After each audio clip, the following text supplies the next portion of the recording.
हनुमान चालीसा के अंदर कितनी करुण पुकार के साथ गुरु की वंदना की और फिर गुरु की आज्ञा से रघुवीर श्री रामचंद्र महाराज के सुंदर यश के वर्णन का परमिशन मांगा, यश के वर्णन की आज्ञा मांगी। रघुवीर का यश विशाल है, रघुवीर का यश विराट है, राम का यश पूरी ब्रह्मांड में विकराल है, विराट।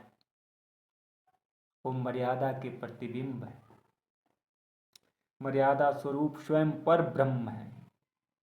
वो सबके हैं, वो तुलसी के भी हैं, कबीर के भी हैं, नानक के भी हैं और मीरा के भी हैं। वही तो पूर्ण पर ब्रह्म है, वही तो चराय मान मायापति है, वही तो शिव के ध्यान में अवस्थित है। उनके सुयश का वर्णन करने के लिए गोस्वामी तुलसीदास जी को बुद्धिहीन बनना पड़ा, स्वयं को, वेद शास्त्रों के रचयिता को, इतने बड़े बड़े ग्रंथ के रचनाकार को बुद्धिहीन करना पड़ा। अपने आप को बुद्धिहीन और अज्ञानी बताकर याद करना। ऋषियों की एक, संतों की बड़ी पावन भाषा होती है। संत जो ईश्वर का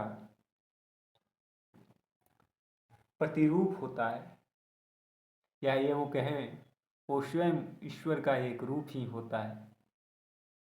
वो जब अपने इष्ट से, अपने भगवान से, अपने प्रभु से बात करता है तो बड़ा ही नटखट अंदाज में, बड़ा ही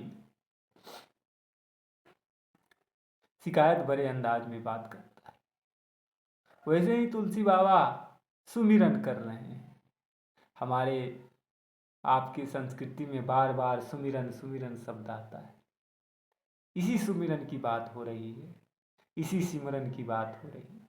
सिमिरना है, सुमिरना है। सुमिरना सांसों से, सुमिरना कानों से, सुमिरना आँखों से, बार बार किसी इष्ट को याद करना सुमिरना। तो गोस्वामी तुलसीदास जी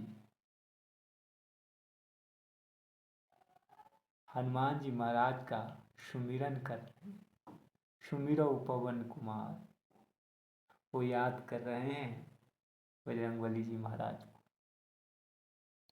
जो बल बुद्धि बल भी दे। बिना बल के कैसे लिखा जाए, बिना ऊर्जा के कैसे लिखा जाएगा। रघुवीर का सुंदर सुयश, निर्मल जस, विराट स्वरूप, ये बल तो चाहिए। और बल मिलेगा हनुमंत जी से, बल मिलेगा हनुमान जी से। तो बल की मांग हो रही है, बल के लिए प्रार्थना की जा रही है। बल के साथ सिर्फ बल का होना सही नहीं। तो गोस्वामी तुलसीदास जी बल के साथ बुद्धि भी मांग रहे हैं, बुद्धि मांग रहे हैं।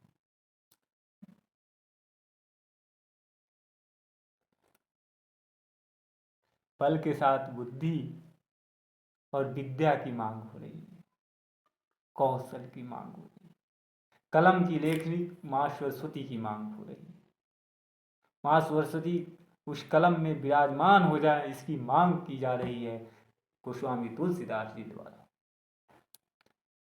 कि रघुवीर और हनुमान जी महाराज के सुंदर यश का मैं वर्णन कर रहा हूं, तो हमें तो ये चीज चाहिए ही चाहिए। उसके लिए उन्होंने स्वयं को, अपने को बुद्धिहीन बनाया है, स्वयं को अपने आप को अज्ञानी बनाया है। अज्ञानी बनाने के बाद हनुमान जी महाराज से ये चीज़ें मांग की जा रही है कि हे पवन सुत, हे वीर बजरंगबली, हे तीनों लोकों में गुंजायमान प्रभु, हमें ये वरदान दो और हमारे सारे विकार को हर लो। विकार जो कि शारीरिक हो, विकार जो कि मानसिक हो, विकार जो हमारे समाज में फैले हों, उनको ख़त्म करने की मांग की जा रही है, उनके ख़त्म करने की याचना की जा रही है हनुमान जी महाराज से। हर विकार को से मुक्त, काम को क्रोध मद लोभ जस, जो 5 विकार हैं, काम क्रोध मोह लोभ और अहंकार, इस विकार को हटा करके हनुमान चालीसा की रचना हो रही है और हम आप सदियों से उस हनुमान चालीसा को पढ़ रहे हैं, उसे चिंतन कर रहे हैं, मनन कर रहे हैं। तो आज के इस अंक में हनुमान जी महाराज जो कि समस्त विकारों को हरने वाले हैं, वो आप सभी का विकार हरे, आप सभी को विकार रहित कर दे, ऐसी प्रार्थना मैं प्रभु हनुमान से कर रहा। जय हनुमान ज्ञान गुण सागर। उनसे बड़ा कोई ज्ञान और गुण का सागर नहीं है। सागर और ज्ञान और गुण के समुद्र बजरंगबली जी महाराज ही हैं। कैसा ज्ञान है उनके पास।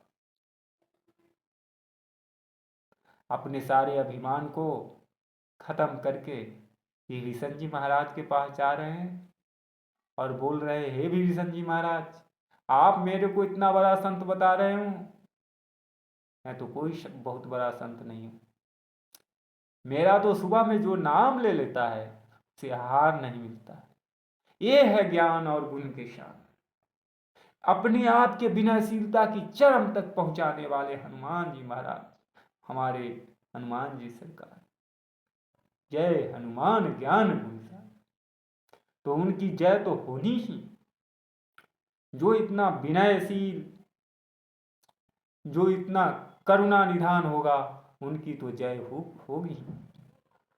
और इसी कारण हनुमान जी महाराज की जय जयकार होती है पूरे दुनिया में, पूरे ब्रह्मांड में। जय कपीस तिहु लोक उजागर। तीनों लोक में गुंजायमान है जिसका नाम, तीनों लोक में उजागर हो चुका है जिनका नाम, उजियाले की तरफ फैल चुका है जिनका नाम। तीनों लोक क्या है?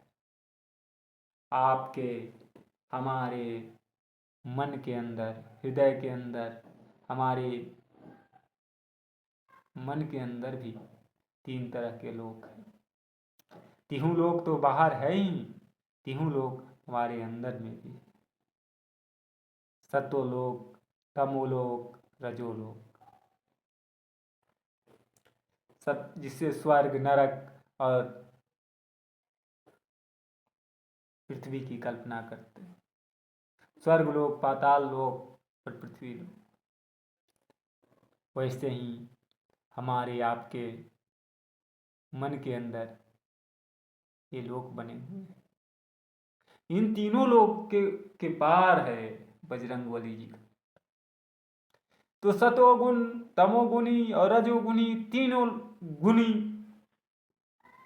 जो लोग हैं इस दुनिया में, उन सबको लिए पूजनीय है हनुमान जी महाराज।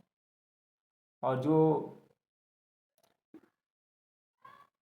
इन गुणों के अधीन हो चुके हैं, उनको अगर पार जाना है तो हनुमान चालीसा को पढ़ना ही पड़ेगा। इसीलिए कहा है, जय हनुमान ज्ञान गुण सागर, जय कपीस तीनों लोक उजागर। तीनों लोक में आपकी चर्चा है, तीनों लोक में आप गूंजायमान हो रहे हैं। कैसा बात कहा गोस्वामी तुलसीदास ने। संतों की अपनी भाषा होती है, संतों की अपनी शैली होती है। संत जो इष्ट के सबसे नज़दीक होता है, वो कुछ इस तरह की बात कह देता है जो हमारे हृदय को लग जाती है और हम डूब जाते हैं। ऐसा ही शब्द कहा है गोस्वामी तुलसीदास जी ने। आप सोचें एक एक शब्द को हनुमान चालीसा के। जय हनुमान ज्ञान गुण सागर, जय कपीस तिहुँ लोक उजागर, जय सिया राम।